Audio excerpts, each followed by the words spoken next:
আজ আমি সফল, সবকিছু আছে আমার, শুধু নেই প্রিয় মানুষটা। আমাদের সম্পর্কটা ছিল 6 বছরের। ভাই আমি অনেক ভালোবাসি তাকে, সে সবসময় আমার মনে থাকবে। ভাই আমি কোনোদিন আমার মাকে জড়িয়ে ধরে কাঁদিনি, অথচ তাকে পাবার জন্য তার বাসায় যেয়ে আমি তার মায়ের হাত ধরে অনুরোধ করে বলি, আপনিও আমার মায়ের মতো, আমার উপর রাগ অভিমান করে আপনার মেয়েকে আমার থেকে দূরে সরিয়ে নেবেন না। আমি হাত ধরে কান্না করে দিই। ভাই জানেন, ওর বাবা যখন করোনায় আক্রান্ত হয়, আমি আমার নিজের হাতের ফোনটা বিক্রি করে দিই, আর সেই টাকা ওকে দিই। আমি অনেক ভালো গান করতাম, মায়ের ইচ্ছা ছিল আমাকে শিল্পী বানাবে। অনেক ভালো গিটার বাজাতাম, ওর চকলেট খাবার বায়নায় নিজের গিটারটাও আমি বিক্রি করে দেই। প্রতিনিয়ত সম্পর্ক খারাপ হতে থাকে। একসময় বলতে শুরু করে দেয়, আমার এত বড় পরিবার, আমরা 4 ভাই ভাবি মা বাবা একসাথে থাকি, এখানে একজনের সাথে আরেকজনের ঝামেলা হবে। সে আমায় একদিন বলেই দিল আমি বছরে 2 ঈদে শপিং করি, আর আমার প্রতি মাসে 3-4টা জামা কিনতে হয়, তুমি এটা কখনো বহন করতে পারবা না। অনেক কথা শুনেও সম্পর্কটাকে শেষ পর্যন্ত নেওয়ার চেষ্টা করি আমি। এর মাঝেই আমার একটা ভালো চাকরি হয়ে যায়, কিন্তু তার ব্যবহারে কোনো পরিবর্তন আসে না। একদিন তার বাবা ফোন করে বলেই দিল, আমি যদি তার মেয়েকে কল করি তবে আমার নামে নাকি সে অ্যাকশন নিতে বাধ্য হবে।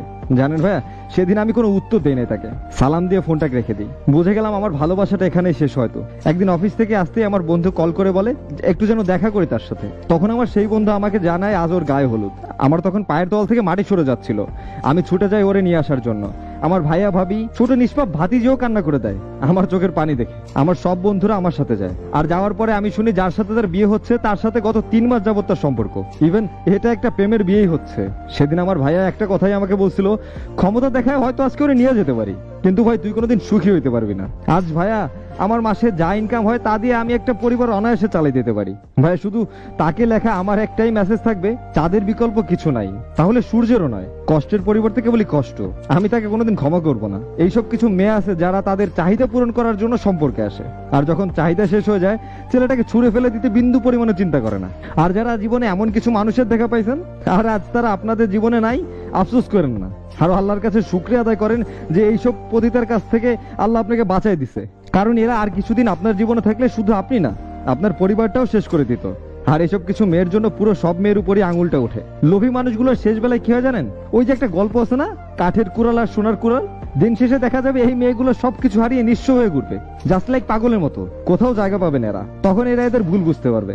আর আমার ভাইদের উদ্দেশ্যে কিছু কথা বলতে চাই, কখনো কেউ ধোকা দিয়েন না। ধোকা শব্দটা অনেক খারাপ, ঘুরে ফিরে নিজের দিকে চলে আসে এটা। কেউ কখনো কেউকে ঠকে ভালো থাকতে পারে না, ভালো থাকা সম্ভব না। প্রেম ভালোবাসা থেকে খুব কম মানুষই ভালো আছে। যারা ভালো আছে তারা অনেক ভালো আছে, আর বেশিরভাগই তাদের হাসি মাখা মুখটা হারায় ফেলছে। আর ভালোবাসার আগে একটু খোঁজ খবর নিয়ে দেখেন যে যাকে এত ভালোবাসতেছেন সেই মানুষটা এই ভালোবাসা পাওয়ার যোগ্য তো। অযোগ্য মানুষকে সিংহাসনে বসালে যেমন পুরো রাজ্যটাই শেষ, তেমনি ভুল মানুষকে ভালোবাসলে কিন্তু আপনার জীবনটাও শেষ। তাহলে ভালোবাসার আগে মানুষটা ভালো কিনা, আর এই মানুষটা সারা জীবন আমার হাতটা শক্ত করে ধরে রাখতে পারবে কিনা, সেটাও একটু ভেবে দেখতে হবে। কথা আছে না, ভাবিয়া করিও কাজ, করিয়া ভাবিও না। ভালো থাকবেন সবাই, আল্লাহ হাফেজ।